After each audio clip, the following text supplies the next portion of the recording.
প্রিয় পঞ্চম শ্রেণীর শিক্ষার্থী বন্ধুরা, তোমাদের ইংলিশ বইয়ে যে ধারাবাহিক আলোচনা হচ্ছে তারই ধারাবাহিকতায় ইউনিট 5-এর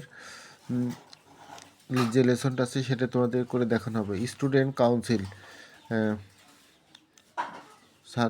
ছাত্র নির্বাচন। Look at the picture and discuss in pairs. Now describe each picture in 1-2 student. First one is done for you. Some students are standing in a line. They are ready to vote in the student council election. কিছু ছাত্রছাত্রী দাঁড়িয়ে আছে, তারা প্রস্তুত vote দেওয়ার জন্য ছাত্রদের নির্বাচনে। A student is putting a ballot paper into the ballot box.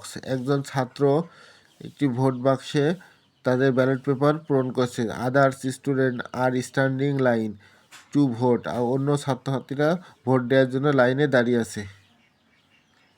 The student are cleaning the school campus together.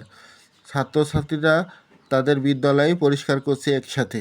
They are picking up rubbish and keeping the school clean.